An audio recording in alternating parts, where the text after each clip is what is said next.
welcome back to the Whole Topic podcast. Today we are going to talk about. I've titled this because it's a pet peeve of mine. I titled it. Hold on, let me just read exactly how I worded it. Your teens are not your friend? Question mark? Question mark? Question mark. So this could be an unpopular opinion, but it is an opinion nonetheless that I think is really important to share. And that's why we have Ariel here. We've talked about this a lot. And Michelle Moss. Her and I talk pretty much weekly. And this conversation, we both are super passionate. All of us are, but specifically when I talk to Michelle, we're very passionate about raising our teens well and raising our kids well, and the bad rep that teens get. So all of us are here because I know each of us have some hot takes on this. But for a second, I want to let Michelle Moss introduce herself and tell us a little bit about herself. And I did ask her to share her and her husband's business because I proudly still wear their stuff. And we definitely need to restock on some things because my husband literally wore the sweater and the pants. Honey, don't judge me for saying this. That came from Oxen Apparel. He wore it almost every day for bed for over 2 years, maybe 3 years, ever since he had it. Every day. So, not that you can't wear it out, but he just found it very cozy to wear to bed. So that's what he did. So go ahead and introduce yourself. So my name is Michelle Moss, and like Andrea said, my husband and I own a ministry. It's called Oxen Apparel. So he tours and does music full time, and the merchandise that we sell is called Oxen Apparel, and it's based on Matthew 11:29, where Christ says, "Take my yoke upon you and learn from me." And it's just this idea of walking in the footsteps of our Messiah, carrying his yoke. There's so many other people out there who have different opinions and ideas about how we should walk and how we should live as believers. And we just believe that Jesus was our perfect example and that we should follow in his footsteps. And so, yeah, that's our brand. And when people wear it, it provides this identity where you can look at them and say, hey, that person belongs to Christ. So it's really cool when you see other people wearing it because they're typically really strong believers. So yeah, that's our brand. And then my husband and I, we've been married for 10 years. We have 8 kids together. Well, we didn't birth all of them together, but we have 8 kids total. And I joke and say I've now reached the phase in my life where I've been a mom longer than I've not been a mom. So I don't know, I might be telling my age, but that's true. And so my husband and I each had a child before we got married. And then together we had 2 children, and then we adopted 4 children. So that's how we brought our family together. And I've had experience in almost every different type of parenting that somebody can have experience in, from being a teen mom to being a single mom to being a mom for the first time with my husband, to adopting children, and can't even think of all the other ways, but I feel like there's other ways. So I've had a lot of time to make a lot of mistakes and see where I've had my challenges. We have 3 adult children now who are out of the home, all the way down to a 5-year-old. So I've bumped my head a lot to learn a lot of lessons and to hopefully do better with the next set of my grandchildren and to share some things that I've learned through my parenting journey with other moms so that they don't have to make those mistakes as well. Mm-hmm. Yeah. I definitely have admired all the things you've gone through in your mothering journey, like just watching you have the surprise pregnancy with honor and then going through all the adoption phase. Like you are definitely in a position that I don't know if I could ever pull off. Like, I mean, I already have 7 of my own, so Agreed. Yeah. I think we're good for now. You birthed all of those ones though. Yeah, but and this is I love how you brought in all the stages of your mothering that you had to go through from being a single mom to adopting kids at the end of your own biological children, and to take those little people in that needed. So I want to start with the first thing here. Um, Honestly, all it says is WHAAA question mark. Like what? Like when people tell me, when people tell me your teens or your kids are not your friends, and even some people I really respect, they say this, and I'm like, that, how does that even make logical sense? Okay. Like sometimes, okay, so let's just go here. Don't tell your kid for their entire life, I am not your friend, I'm your parent, and then wonder why they go to their friends when they need a friend for advice or someone to just sit there and listen, then process things. Because what is the job of a friend? What is a friend usually for? Like a friend, Listening. pardon? Listening. Yes. Advice. Advice, listening, just being a shoulder to cry on if things are getting hard and rough. Um, like that's what my friends are to me, and that's what I hope like to be to my friends is to just be someone that's there for you if you're struggling and you're not your teens don't even need you to fix their problems all the time. And so it's very telling of someone to me, and this doesn't mean anybody who thinks this is a bad parent, but when you're constantly telling your children, I'm not your friend, I'm your parent, and you as a parent can't actually realize, okay, sometimes they do need me to step in as a friend, and sometimes they do need me to discipline them or correct them or give them a consequence. You, as an adult, need to be able to do that and separate the two without being like, well, I'm not your friend, I'm your parent, and continuously expecting your kids to hold you in their confidence when you're constantly throwing that in their face. So that is how I'm going to open this up with a bang. But I want to start with Michelle, and then we're going to go to Ariel and just get your perspective on like I guess just the what? Why would this even be a discussion of I can't be my child's friend if I'm their parent? Yeah. I think that's a really good thing for us to consider. Like I said, I've been a mom a long time and I've made a lot of mistakes. And with my first set of kids, that's something that I did say.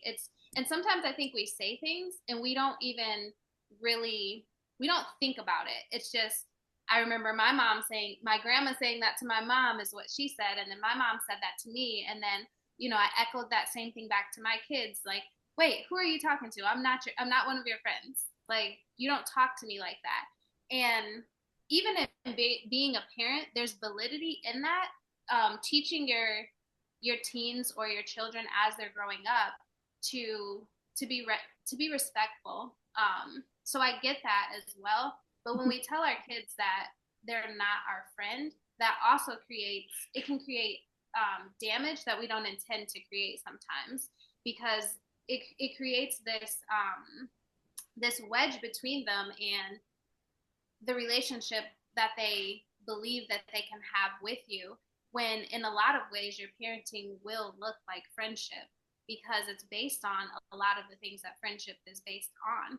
Yep. Trust, understanding one another, not judging you when you're doing wrong, pulling you up when you've made a terrible mistake, and I need to be the one to help hold you up. And it's really amazing when you allow yourself to do that as a parent, because you'll find your children in return, they begin to do that to you. And you begin to teach them what a mutual relationship looks like versus an authoritative relationship where it's like, hey, I'm the boss. I'm the only one that has something valuable to say and something valuable here to offer you. And it begins to teach them that they have value also, and that they can exchange that value with you as well. Mm-hmm. Ariel, what are your thoughts too? I love everything you just said because it's so true, and I want to touch on gentle versus passive in a little bit here. But go ahead, Ariel. I want to hear your thoughts. So I read the title wrong when I first read it. I read it without the question mark. I read your teens are not your friends, and my reaction was, what? Like, why? And then you said it was with a question mark, and I saw it, and I was like, oh, okay, I see where she's going with this. So, and before this episode, I went ahead and I did a little mini poll of I texted all of the moms that I know that have teenage children, and I wanted to get their inputs on that title. And at the time, I didn't know there was a question mark. So here's what we got from the people. And first of all, like that was my initial reaction, because I hold my friendships with my kids very near and dear to me. I am friends with my teenage child. I have one teenage child. She's 17. We are friends, but it did make me think, what is friendship? You know? And is she my end all be all friend? Is she the friend that I'm gonna go spill my guts to about intimate details with my husband? No. Like there's boundaries in our relationship that won't ever become like a friendship that I have with a different girlfriend, you know? So as I was doing this poll with all my other friends, it was interesting because the same three things kept coming up. They wanted themselves to define friendship. They were like, well, what is a friend? You know? And so that needed to be defined amongst all of them. The second thing that kept coming up was boundaries. Imagine that. Um, they were all like, yes, some of them were, it was, it wasn't even, it wasn't split 50-50. I would say more of them were thinking on the authoritative end, like, yes, you can be friends, but remember, you're still the authoritative parent. That was 75% of them. And it was really only 15% of them that was, or 25, sorry, 25 that was like, no, we can be friends. And this is how we act out friendship. So boundaries was another part of it. And then the third thing was exemplifying friendship. Well, if they're not my friend, how can they learn how to be a good friend? You know, am I just supposed to expect that they learn how to be a good friend from their other friends who can sometimes be really crappy friends? No, I need to be the example for them of how to be a good friend. And I had a really great friend who had the same reaction as me. She was like, "What? What do you mean?" And like she got all tiffy about it. And then she was like, "But Jesus says he's my friend." And I was like, "Thank you for bringing him into this because he belongs in this. If Jesus is my friend and he's higher than I am and he's so much more righteous than I am, how can I even call myself his friend when I fall short all the time? And I would be a terrible friend half the time. Mhm. Um, I wouldn't check in on him every day. Uh-huh. And, you know, so just seeing the realm of moms out there within my scope who are like, well, yes, we can be friends, but what does that really mean? And yes, I still want to be the authority figure in this relationship. But then a lot of them were talking about boundaries. And I think that's really wise because the moms who are like, well, I got to be friends with my kids. We're going to go out. Or you get those moms who are like, I would order my kid alcohol because I want them to drink at my home and be safe at my home Yeah. rather than drinking somewhere else. Yeah.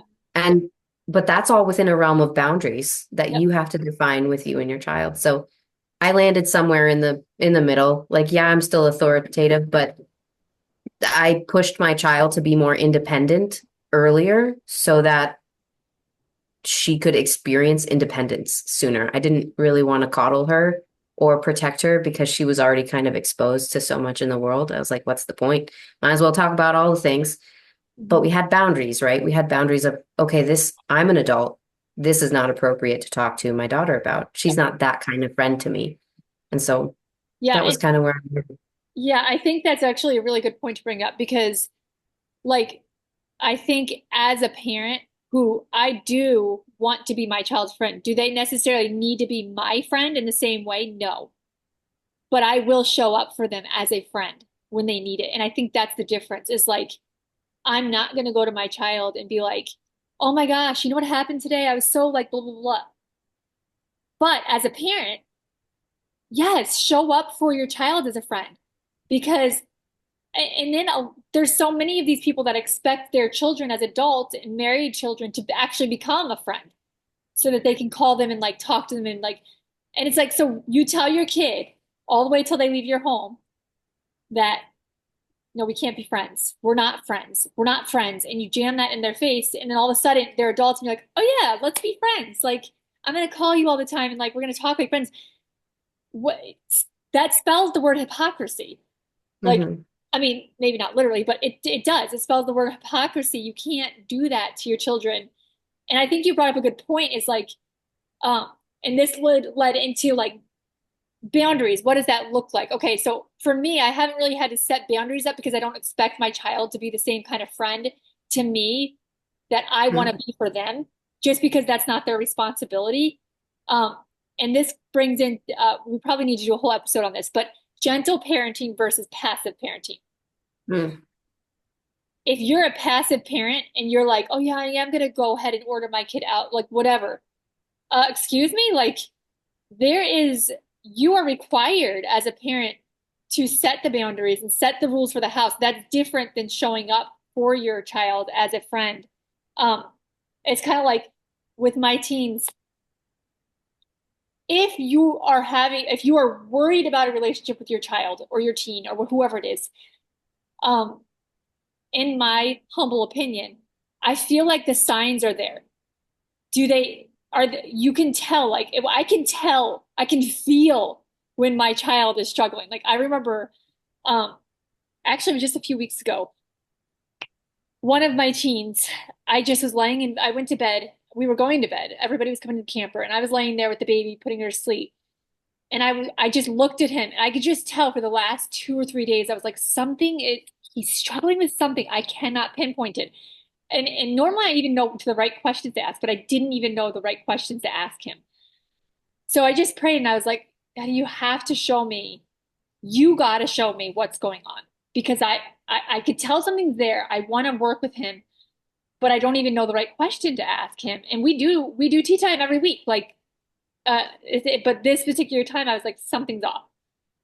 And lo and behold, the next day, I'm not going to say what happened, but something happened that broke open what was going on. And it wasn't like all evil and into the world. It was just some small thing that happened that showed me a glimpse into why. Because whenever my kids are, whenever they're, and he wasn't doing anything like evil, he just was doing something that he knew I probably wouldn't have appreciated, which it is nice to know that my kids, like I could sense it a mile away. Yep. He just knew that I wouldn't have appreciated what was going on.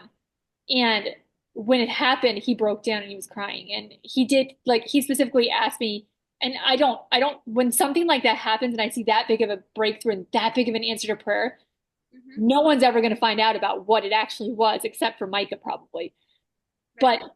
But, but he broke down and that's when things changed again. It came back to like that resolution and that closure and stuff like that. So if I'm worried, uh, God will reveal to me what it is my kid needs if I'm willing to listen. If I'm willing to get down there and listen to them and see them, you should, as a parent, be able to realize when they just need you to sit down next to them and be like, hey, what's going on? How can I pray for you? I have found that just sitting down as a friend on a regular old day saying to my teen, like, hey, what can I pray for you about? Like, what are some of your goals that you need me to pray for you about? Mm. It just makes there's this bond that gets formed with them that doesn't get formed if I'm just like, I'm in charge and you just have to do what I said. Because at the end of the day, I'm trying to teach them to not have to rely on me for all their decisions. Of course, when you're in my house, there's just rules, but that's just a given. But they got to go out someday and they got to start being able to make, like, Ariel, you even brought it up, they got to make some of these decisions in like doing dangerous things carefully, like Jordan Peterson would say. Like that, I want to see them make some of these dangerous decisions in my care, um, Mm. so that I can be there, to help them wade some of this because one day they're going to be on their own. They're not going to have me there. And I hope that they'd be willing to reach out to their dad or I or some trusted friends to ask for that advice. That being said, I want to go back around to you, Michelle. What are some things that you intentionally do um, to show up for your friends, not in a, or to show up for your kids, I guess, if you to be a friend to your kids and not keeping that passive parenting, that gentle parenting, and that, hey, these are the house rules. Like, how would you share with a person who might be like, hey, like, I've never ever even considered the fact that I should be showing up for my child as a friend from when they need it. How would you go ahead and tell them to start investing in that kind of? Yeah.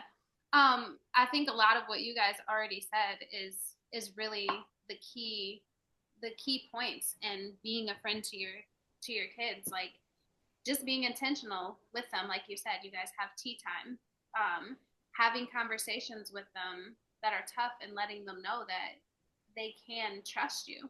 The every relationship, no matter what relationship it is built on trust at the end of the day. And if your child knows that you're somebody that they can trust, even with hard things, then they're going to come to you and they're going to want to have that conversation with you. And if you haven't already established that within them from the very beginning, it's never too late. Like, you can literally just start being that example right now to them. All you have to do is each and every day make the choice and make the decision. It's like, so one thing that I do specifically with my kids when they're very small children, everyone has it where their small children will come to a point in their life where they start lying about things. And I've had some kids that have done it a lot more than others, and other ones that I'm just like, they really have never lied to me that I know of. But those ones that have a really hard time with lying are typically my kids that I needed to personally prove to them that they could trust me. And the way that I did that is they would lie to me, and I would say, okay, are you sure what you're telling me is true? And they're like, oh, yeah, of course, yes, it's true. And I'm like, okay, do you think I would ask you that if I believed what you were telling me? I'm going to give you one more chance to tell me the truth. And if you tell me the truth this time, then I'm going to give you grace, because I know with lying comes consequences. And the biggest consequence is that you lose my trust, and you don't want to lose my trust. And so, I walk them through this, and then I show them I'm fair and I'm honest, and I actually show them that, hey, you can trust me with that, and I actually don't give them a consequence for that. And over time, doing that over and over again with them, their initial reaction is to lie because they don't trust you, right? Now, it doesn't always have to do with them not trusting you. Sometimes there's other issues, but typically it's this foundation of, hey, I don't know if I can trust you with this information. And then you give them the opportunity to tell the truth, and they tell the truth, and you just talk them through it. That doesn't mean that, hey, we're not going to have a conversation about this. Hey, how can we make this better and do this right? Because that's initially what parenting is about anyway. We want to give them tools to be able to do this right the next time. And so I've found that if we can build trust in our kids, it takes intentionality, and it takes a lot of just really humbling ourselves and saying, okay, I don't have to be in control right now in this situation, because right now what I'm doing isn't about getting the results that I want in this moment. I'm trying to build a relationship with this child so that over time they can learn that they can trust me. And if they know they can trust me, then they'll come to me with almost anything. Yeah. I definitely, oh my gosh, like I can even think of things right now that I told my kids, like, I would say, hey, who did this? Or why did this happen this way? And you can just sense that they might say something, but before it even comes out, I say, okay, before you say anything, just make sure you understand that I need to know the truth, because whether you like it or not, I'm going to find out the truth. But it's really important to make sure that you keep your record as clean as, clean all the time. Tell the truth to me, and we'll work it out. Because if I give them that, if I give them that encouragement before they say anything, one, it saves them from being like, oh, I'm just gonna just say what, comes out of my mouth. It gives them the opportunity to realize, okay, so she's gonna find the truth out. Even if I'm not gonna find the truth out, I might probably still find the truth out. The goal is to make them, I probably will. Usually I do. It just gives them an opportunity to like reflect a little bit more and be like, okay, like it's better if I just tell her the truth. But then that takes us as parents. I say this a lot to moms, like, to make sure our emotions are regulated. Like, don't expect your kids to regulate their emotions when you're, sitting on the rooftop, you know, frustrated as crazy on them, and be like, regulate your own emotions. No, like, they need to know that they can come in. And is it easy all the time? No. I think all of us can agree it's not always easy to keep your emotions regulated. But that's what we're trying to teach our kids. So it has to start with us. But and it being a safe place for them is so important. I've done the same thing, and it does work. And the end result is worth the, okay, you're not going to get a consequence this time because you told me the truth. it's worth to put that on hold, to get them to start to build that trust with you, and realize that you're not going to go off the handle, that if they do something wrong, there is forgiveness, there is grace. Not always. And usually I'll say, hey, okay, so if this does happen again and you do tell me the truth, I really appreciate that, but you will have to see through the consequence. Like this is the one time you're not going to get a consequence for this particular thing. But if it does happen again, then we will follow through with the consequence. I still want the truth though. Um, but Ariel, what are your thoughts on all that? I agree. I definitely I like that you're having the conversation. You're not reacting. I like that that would be the basis for most things is to try to not be reactive because that builds trust. When they see that they can talk to you and that you're not reactive, that really does build trust. How how we did it in our home, just like you, Andrea, we did time alone. And it was fairly easy for us because we're not outnumbered. It's just two kids. So we can each take one kid and we can go on a date. Easy day. So we actually date our kids a lot. And the fruit of that is like they are little us. Um, and they're a good balance of both of us, which sometimes ticks the other parent off because like it's the qualities that maybe you didn't want to pass down, but it's definitely a quality that we have.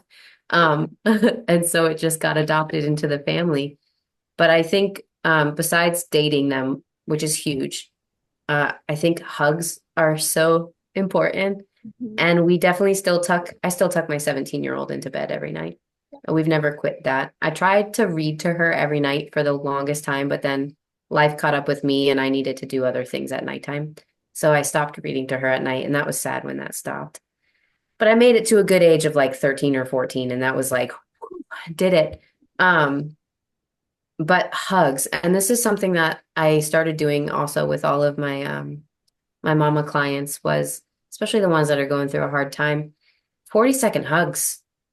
I mean, that's scientific. You need that. It decompresses your whole body. But so I'll hold them, but something that I say to them at least once, and I don't know how often they need to hear it, but I'll say it to whoever needs to hear it or whoever I think needs to hear it. I'll hold them, and then as I'm holding them, I'll tell them, "Do you know why we hug?" And if they've never heard it before, they're like, "No, why are we hugging for this long? You are still hugging." And I'm like, "Yes. I hug you so that my heart can tell your heart that it's going to be okay." And just knowing that my heart can talk to their heart through touch like that, oh my goodness, you could see boundaries and barriers just falling down on people that, like their trust wall was just so up. And especially with the kids, hugs are so important. And never stop hugging your kids. It's just so important to them. And touch, physical touch. I knew quite a few moms who stopped hugging their kids once they turned a certain age because whether it was like either they were too teenagery for them or like hormones or they themselves were going through menopause and like they were going through stuff and so they didn't feel like being touched at the moment. Um, and I remember having a conversation with one mom in particular, and I was like, you really need to hug your kid. Your kid needs a hug. They're coming to me for hugs. They need your hug. Um, and I remember the day she started hugging them again, she was like, they're talking to me again. Yeah. They're actually sitting down and talking to me, and all I did was hug them. I hugged them for 40 seconds and it was painful for me, but I did it. And I was like, hugs, man. And Everybody needs a it's hug. probably healing for that mother as well, to like break her own barriers down, and like it's amazing. I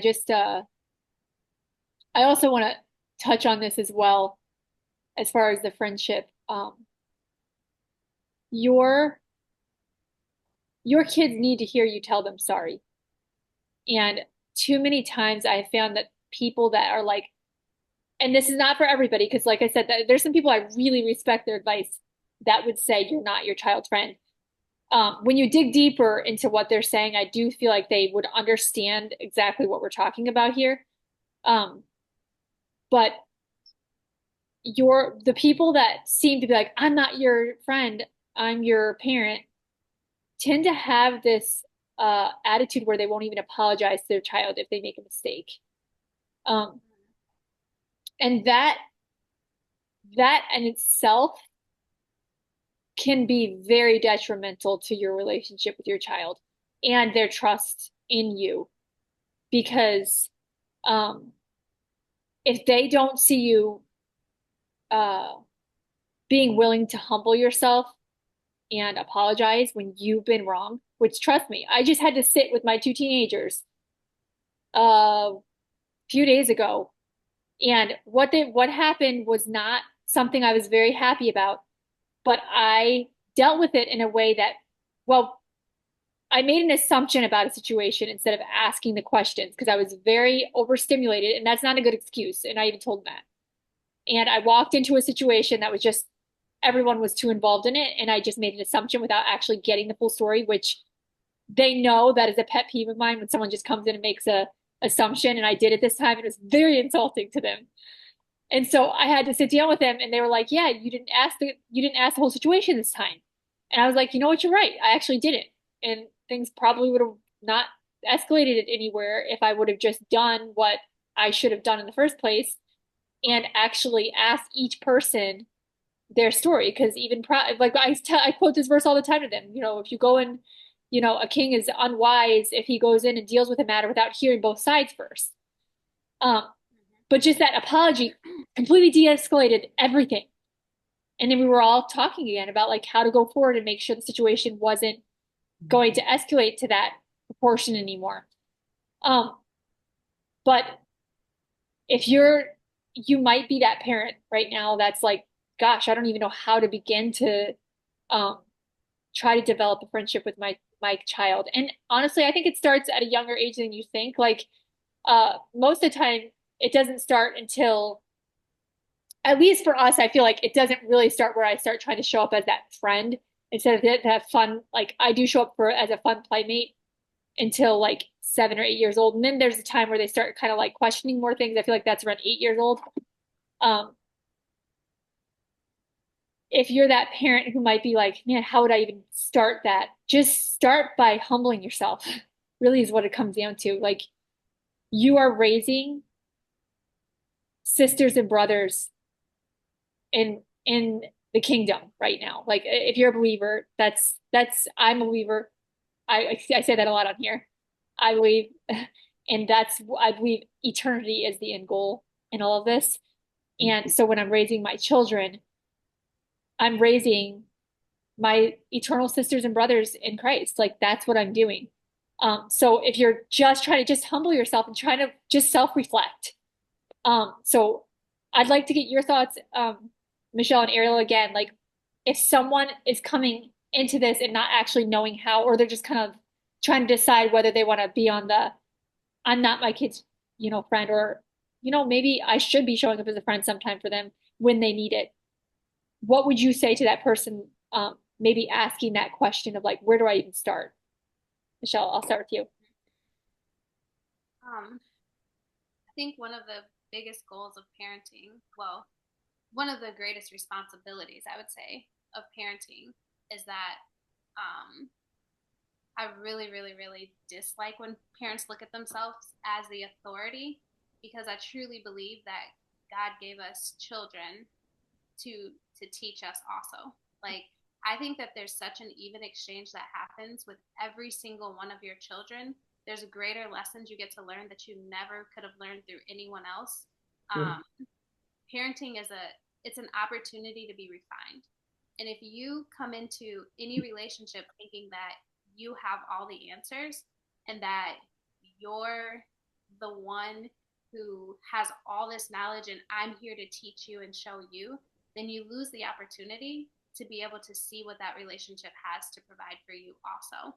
Um, and so with parenting, we have a great opportunity to we've been here a bit longer. So we've had a lot more opportunities to bump our heads, make mistakes, to gain some wisdom in life. So being that example of what it looks like to be a godly person, to walk in righteousness, to be somebody that's trustworthy, to be somebody that has boundaries and doesn't let people just walk all over you.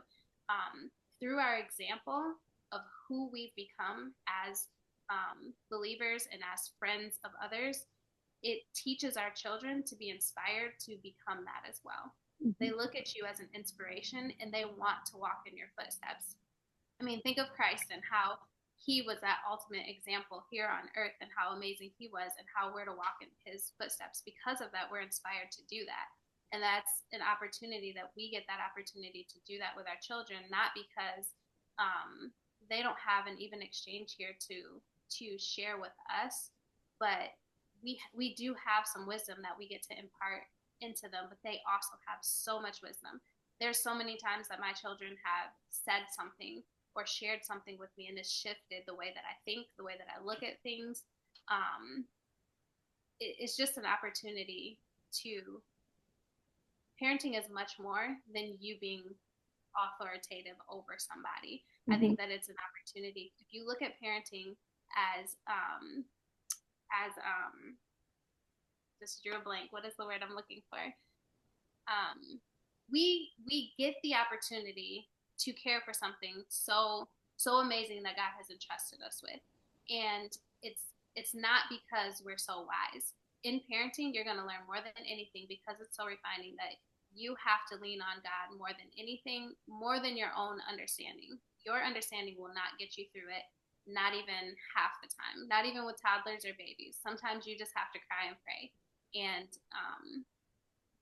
it teaches us to rely on God a lot more. If we, there's so much we can gain by looking at parenting as an opportunity to learn and grow and develop who we are ourselves, rather than looking at it as, oh, I have all these things to give. Now, on the flip side of that, does that take away from the fact that we do have the opportunity to not try to hover over our children and not allow them to learn their lessons, but we get to guide them through their lessons. Like, hey, maybe this, thing that you want to do, I don't think that it's a good idea because of all of my experience that I have here, but you don't understand that. And sometimes we rob our children of their lessons by trying to help them learn through our lessons rather than talking that through with them and saying, hey, you've reached a stage in your life. I had to do this so many times and pray through this so many times with my children that are now adults. But I could come in and say, no, you're not doing that because I'm the authority and, my house, my rules, you're going to do what I say. Obviously, we have boundaries to that. If it's ungodly, it's not a question. But there's certain things and opportunities where you have the chance to tell your child, okay, I don't think that that's a great idea, but I'm going to allow you to make this choice because within the comfort of our home, within the guidance of our home and the protection of our home and your ability to still be connected to me and have these conversations and walk you through this, you think this is a good decision and I'm going to walk you through this as you do this. I hope you don't fall and I hope it doesn't turn out as I'm suspecting that it will, but this is a lesson that I could never give you and I shouldn't take it from you also. Mm-hmm. And so when your teens reach a certain age, there's times where you have to do that and let them learn their lessons on their own and guide them. And that's more so how I look at parenting rather than, no, you can't do this or no, you're not doing that within certain boundaries, obviously. Yeah. I just want to add to that. Something you said is like when your kids share wisdom with you and you're like, oh, wow, like I didn't really think about it that way. I think that's very powerful too. And some parents, I don't think realize that when your child comes, if you give them the opportunity to kind of think things through on their own and share and actually develop their own thoughts and relationship with God, and you don't just hover over them and tell them all the ways they need to be, you need to believe this and you need to do that, you need to do this, like really set the tone in your home that they can also learn and develop their own thoughts, even if they're thoughts you don't see eye to eye on. Like there are things that my husband and son agree on that I'm like still a stick in the mud about.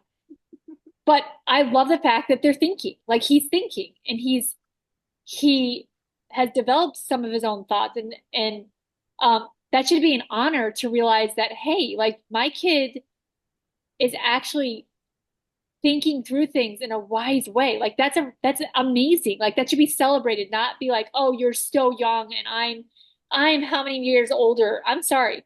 Like I'm definitely older, but this earth has been around for thousands of years, and I don't even hold a candle to what his wisdom has to offer. And to think that I'm the only one in my home that the wisdom comes through is me, and that my kids can't be affected and have something to offer is very arrogant. Like, Yeah. if that is in any way, shape, and I could say that because I grew up around people like that, um, your children are his, and your children are first his. And this, you know, you are given an opportunity to be a part of that child's life as they grow up into adults. Um, don't squash, don't squash the beauty that childhood brings, the newness, the insight, the cleverness, the joy, the things that they bring to the table that you, if you feel like if you are authoritarian parent, um,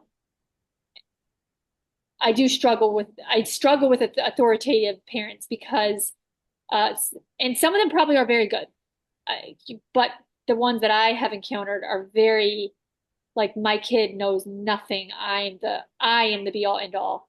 God talks to me about everything, and my kids can't have that. You are seriously hindering such a beautiful gift that God has given you. Um, and you're squashing what God is probably using your child to do in their life, um, through that arrogance. So that was my 2 cents on that. But Ariel, we're gonna wrap up here once you finish, just because I'm still kind of living off grid, and my sun light is going down. So Perfect. No, I don't have much to add. I think, Michelle, you said it really well, and Andrea, I love your thoughts. The only thing I will say is to the authoritative parent, right? So I think there's two aspects that maybe, I mean, there's multifaceted aspects that we're not looking at, but um, what if this is a learned behavior? mhm. What if their parents treated them that way, and so this is how they're treating their kids?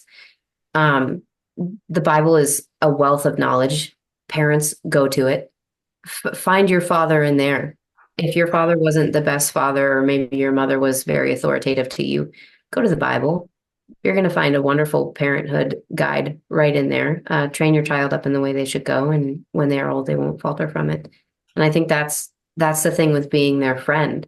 It's the same thing. We're exemplifying how to be friends, and the Bible shows us how to be a good friend. And and if you didn't have that experience as a parent, your parents didn't treat you that way, you don't have to keep going with the cycle. Yeah. But that's just one aspect of it. It could be your personality. Maybe you're a choleric and you're raising a sanguine. Like, and I don't know how many personality types, maybe you're an A, what are the other ones, like F1 or whatever they are. Like maybe you're this personality, but your child is this personality and you're having a hard time and you're butting heads. Find out what personality you and your child are, and then try to make amends with that. Try Yeah. to learn how to cope with that better. But there's so many facets to this, but you can be friends with your children. And it doesn't have to look like you guys are buddy buddies and you do all the things together. Yeah. Um, you should try. And that's something I can attest. I can testify to this because, I, like I said, I don't look at my kids as like, they're not going to be my first call if I'm struggling. I'm not going to be like, hey, I'm struggling. Like, that's not the position. But it's you as a parent. Show up as a friend. You don't have to expect them to show up for you as a friend. There's a difference, and I think that needs to be very clear. And I think that's when the boundaries get loose, is when a parent expects their child to show up as a friend, not the other way around. Not just, no, I'm your friend. Like, you can come to me and get counsel from me and get, so just make that, if you can make that distinction in your head, your relationship with your child will go a very long way. Like, don't expect them to show up for you. That's too much for them. They're not called to be that kind of friend to you, but you should be showing up for them. Okay, well, I will probably be having Michelle and Ariel, of course, will be back on too, uh, to talk a little bit more about, in the future. I definitely want to talk about gentle parenting versus passive parenting. It's something I see a lot. Um, uh, and I am going to share in this episode because so we started raising sheep, and we're hoping to be, selling them as a business at some point. But right now we're just in the very beginning stages. And I needed to rebrand to combine a couple things so I'm not spreading myself too thin. So for a while, I have been doing Dear Mark 23, but I'm rebranding. And I'm saying this because I have started an account a few weeks ago, and it's called The Diaries of a Shepherdess. And I do put parenting tips over there. I still will be keeping our recipes up over there. It just makes it so much easier with our lifestyle, with the businesses we're trying to start. Plus this aspect like of parenting, of shepherding our children, which has kind of led to some of these podcasts we're going to be putting out. But gentle parenting versus passive parenting, I see seems to be coming up a lot. Like you won't find me getting on the floor in the middle of Walmart being like, tell me your truth. Like we're going to go deal with this together somewhere else. And you just can't have that kind of parenting relationship. So it almost might seem like, oh my gosh, like where they just talked about, yeah, being friends to you with your kids. But there's a difference between gentle and passive parenting. So that will be one of the podcasts coming up here in the next, hopefully in the next season or several weeks. So we will see all of you guys back here for the next episode. And thanks for tuning in. And if you have any thoughts and comments, go ahead and just share your experience in the comments below, because we always love feedback. A lot of the podcasts that we're doing right now, or the ones that I have lined up, are just things that I've gotten feedback from other people, just of thoughts and things they wanted to hear more about. So we will see you guys back here. And Ariel has a thought. Where can people find Michelle if they want to see more from Michelle Moss? They can look up Oxen Apparel. That's what I would yes. say. So, Yep. yeah, we do have our family business. It's oxenapparel.com. And so if you would like to check out any merchandise, we're also working on a discipleship training, and that will be a great tool for parents to use to disciple their children or even their friends and family. And you'll be able to walk through the discipleship program with them. We have an online community called Oxen Team Network that you could also be a part of to have updates there. And we do chronological Bible reading as well through that. And we'll link the website below. Oh, good. Yeah. And people can find me at the Fellowship Farm on Instagram and Facebook. Not really doing the wild and forest care thing anymore since switching, but we still do community gardens, and we do multi-generational farming, and it's a hoot because they're city people who went country. So it's fun to follow. Well, that ends this episode, and we'll see you guys next time.